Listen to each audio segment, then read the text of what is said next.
Un saludo a todas y a todos mis hermanos y mis hermanas. Soy el reverendo Jairo Antonio Popó Vallecilla y hoy vamos a continuar con nuestra lectura del libro Introducción a la Teología de José María Rovira. Y esto hace parte de estos programas que he llamado Un café teológico con Jairo. Y vamos a seguir con el tema de la revelación, que es el primer capítulo, pero antes quiero compartir con ustedes un breve texto del libro de sabiduría donde nos habla sobre el quehacer de la teología, cómo son esas formas que nos va presentando la revelación y a partir de allí nosotros los teólogos y las teólogas comenzamos a fundamentar nuestro quehacer. Y aquí hay un pequeño versículo del libro de la sabiduría del capítulo 13, numeral 5, versículo 5, y dice así: porque la grandeza y la belleza de las criaturas dan alguna idea del que les dio el ser. Y aquí, en este pequeño versículo del capítulo 13 del libro de la sabiduría, nos está diciendo las sagradas escrituras que dentro de la naturaleza podemos identificar dos aspectos importantes que ya nos van hablando de ese creador, que son la grandeza y la belleza. También podríamos decir todo lo que tiene que ver con la estética. La belleza y la estética ya nos dan una pequeña brizna de lo que está detrás de la creación. Dentro del orden, la grandeza, la belleza, hay algo que nos dice del Creador. Y es allí, en medio del orden, de la belleza, de la grandeza que nos impacta de la creación, donde podemos identificar una fuente de la revelación. Aquí incluso algunos filósofos de la antigua Grecia ya comenzaban a analizar dentro de la naturaleza algunas esencias, algunas evidencias del ser trascendente. Y eso dentro de la teología se ha llamado teología natural. Y ya aquí, dentro del primer testamento, del Antiguo Testamento, este libro de la sabiduría ya nos lanza también esa perla hermenéutica para que comencemos nosotros también en nuestro lugar, en nuestro país, en nuestra ciudad, en nuestro pueblo, a mirar esa grandeza de la naturaleza, a saber convivir con nuestro entorno, porque también es creación de Dios y allí en la naturaleza cohabita la esencia también divina que nos permite a nosotros existir. Todo está relacionado. Vivimos en un todo. Somos también la naturaleza, somos el otro y somos parte de la creación. Y aquí es muy importante también todo el trabajo que hacemos de manera conjunta en el cuidado de la madre tierra, en el cuidado del planeta, en el cuidado de los recursos, porque sin planeta, sin los recursos naturales, no podemos vivir. Y es allí también donde esa parte de la creación, ya lo decía el Génesis, se nos ha puesto para que la administremos, no para que la explotemos ni la destruyamos. Porque si destruimos la naturaleza, nos destruimos a nosotros mismos. Vuelvo y repito lo que nos dice Sabiduría 13, versículo 5, sobre nuestro quehacer de la teología, comenzando con esa teología natural de ver en la creación ya algunos elementos, algunas gotas de esa esencia, presencia divina. Porque la grandeza y la belleza de las criaturas dan alguna idea del que les dio el ser. Y con esta introducción vamos a seguir leyendo y dando esta clase en el Café Teológico con Jairo del libro La Introducción a la Teología de José María Rovira Belloso. En el anterior capítulo de esta serie hablábamos sobre el primer párrafo del primer capítulo y hoy vamos a abordar el segundo párrafo.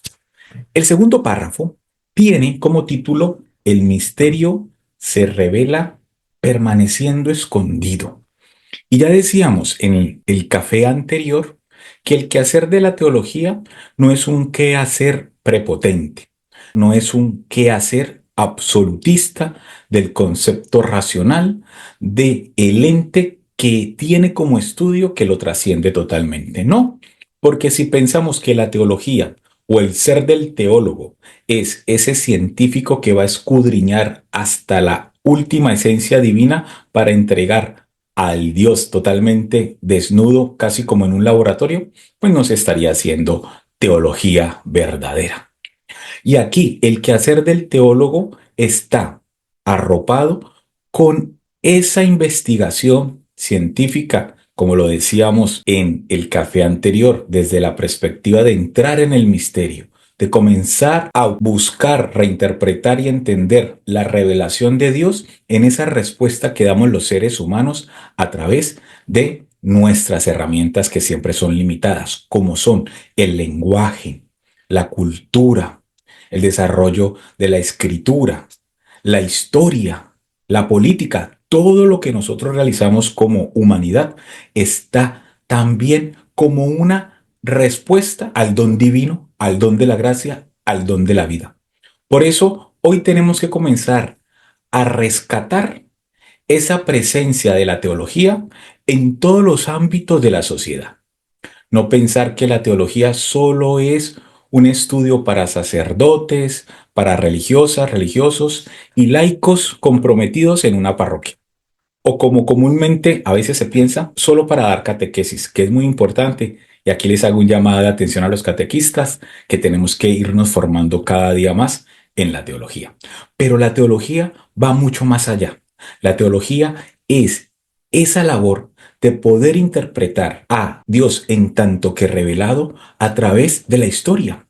Hacer teología hoy es partir de las realidades históricas de las comunidades de fe que gritan y claman al Dios liberador. Y nosotros, los teólogos y las teólogas, tenemos que estar allí al pie de la realidad contextual de nuestras comunidades. Siempre hago este llamado a mis colegas que solo se quedan encerrados en la academia. Es importante que tú, profesor, profesora de las universidades pontificias, hagan su labor con calidad, con profesionalismo. Pero también preguntémonos si estamos bajando a las realidades contextuales de lo que tanto hablamos en las salas de las facultades de teología, de esos pobres, de esos marginados, de esos grupos que están hoy clamando por más derechos. Me gustaría ver a los profesores de las facultades de teología liderando grupos pastorales, allí en las comunidades, bajando esa dogmática, esa sistematicidad académica a la vida real. Yo creo que con eso comenzamos nosotros a hacer una teología sinodal, ya dentro de esta nueva perspectiva de la Iglesia Católica Romana que nosotros los anglicanos, desde nuestra comunión ortodoxa anglicana, vamos siguiendo muy de cerca esta nueva perspectiva de iglesia sinodal, nos va lanzando a todos los cristianos y en especial a nuestros hermanos cristianos católicos romanos a pensarse una teología sinodal. Y hoy el Papa Francisco nos está invitando a que nuestra teología esté más encarnada.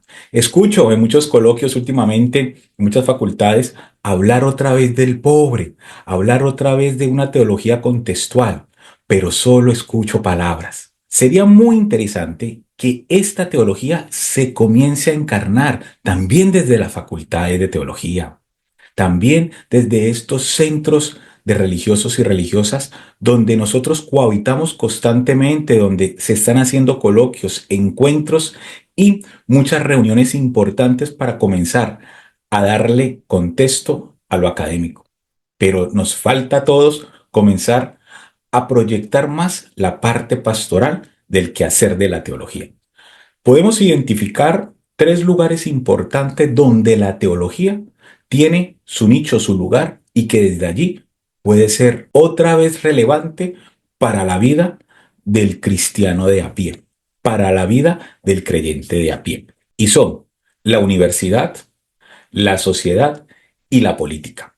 Y la pregunta va para ti, colega. ¿Dónde estás tú actuando, aparte de lo académico, en las otras dos dimensiones? Inclusive podemos aumentar una más, que para mí es la más importante. La cuarta, el ámbito pastoral.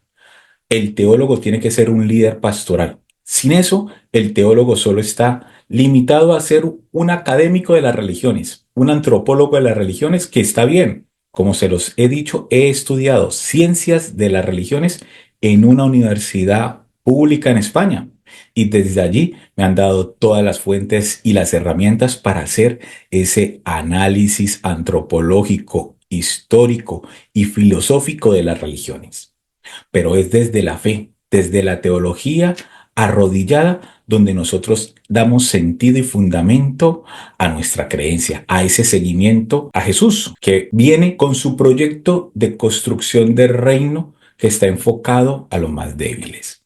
Y siguiendo con esa pequeña introducción, vamos a leer. Por una parte, si Dios es luz y amor expansivos, hay que entender que está siempre a punto de revelación, de un género u otro de revelación natural o sobrenatural. Ya hablábamos comenzando este café teológico, como desde el libro de Sabiduría, capítulo 13, versículo 5, nos decía que ya la naturaleza en su grandeza y en su belleza nos mostraba algo del que la ha creado. Y aquí nos dice el teólogo Rovira que la revelación se da, pero también hay algo que se oculta. Hay un ocultamiento de la revelación, no se da en su totalidad, pero en medio de eso que se ha revelado, podemos identificar un aspecto natural, que es el que vemos, lo tangible, el mundo, la naturaleza, la belleza, y lo sobrenatural. Ese encuentro que ya nos decía Rudolf Otto, que nos abarca a todos, ese encuentro enigmático con lo trascendente, que al principio nos asusta, quedamos allí un poco impactados por todo eso que nos sobrepasa, pero que después entramos en contacto con esa divinidad, ese contacto interno, esa religación que no solo se da a través de lo externo, sino que también hay un contacto, una unión interna con lo trascendente, desde lo interno a lo externo y desde lo externo a lo interno.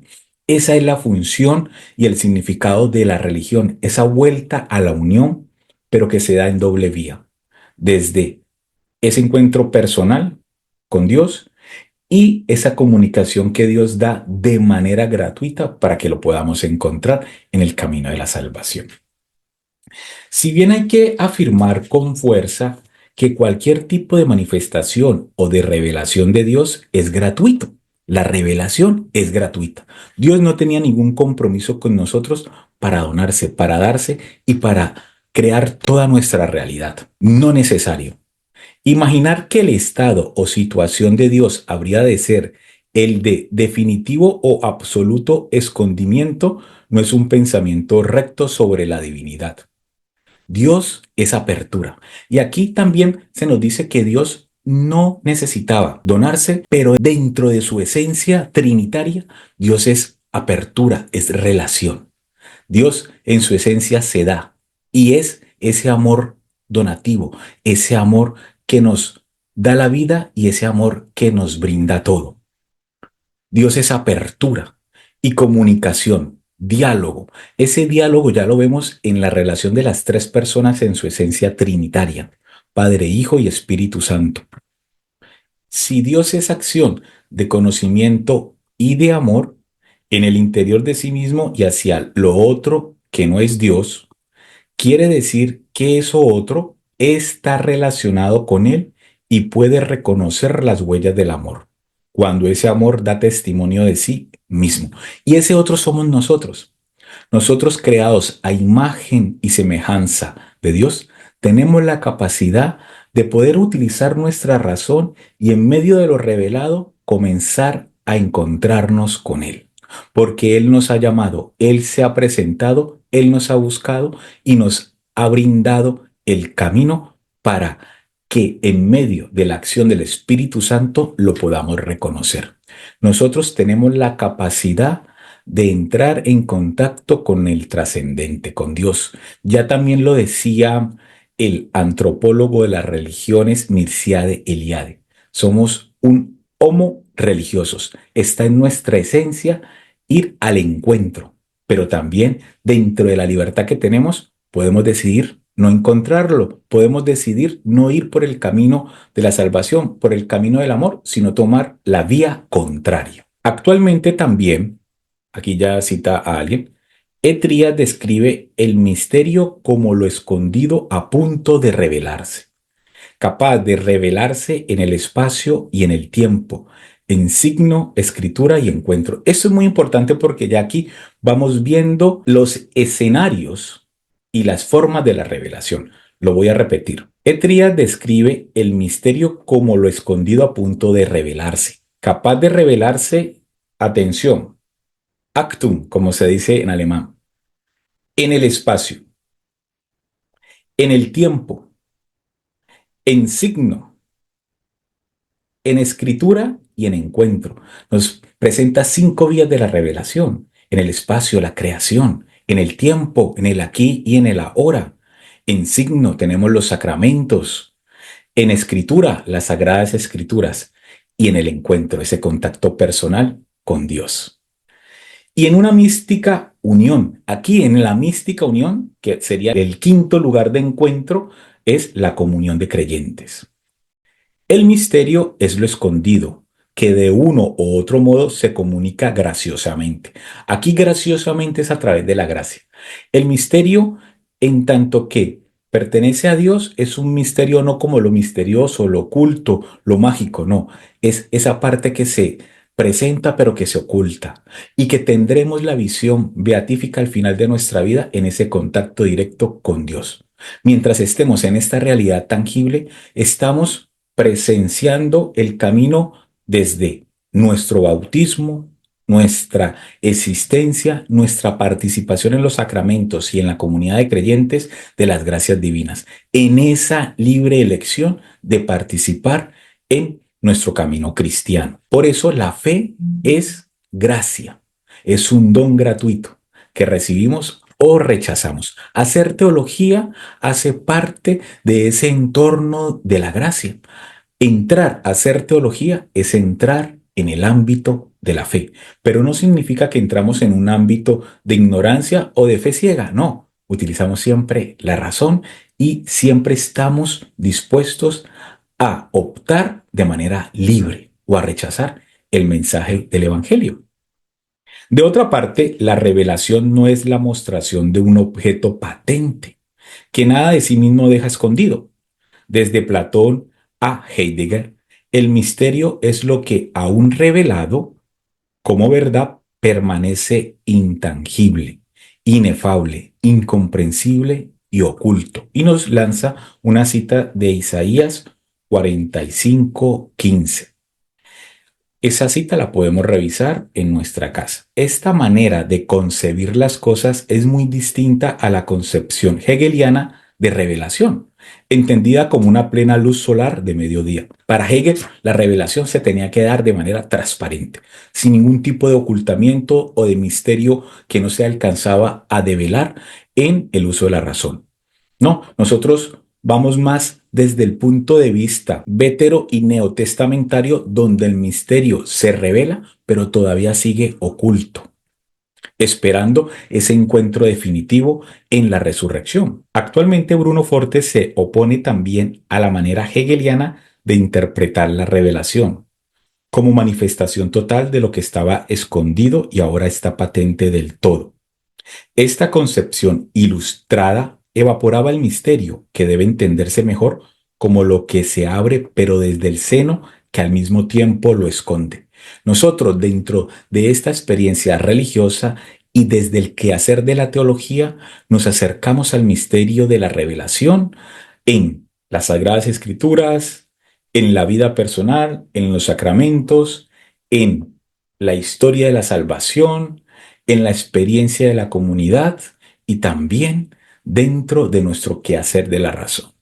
Y todo lo que logremos con estas herramientas siempre será limitado, Por eso el teólogo y la teóloga debe de entrar en este mundo con humildad, hacer teología arrodillada para después entrar en contacto con el que sufre. Yo creo que allí está la clave de una buena teología: la oración, el estudio y la praxis. Esa triada, el teólogo y la teóloga la deben de tener siempre presente. La revelación del Hijo Jesús sería así según Forte: manifestación del misterio desde el regazo paterno que lo mantiene escondido en el silencio eterno.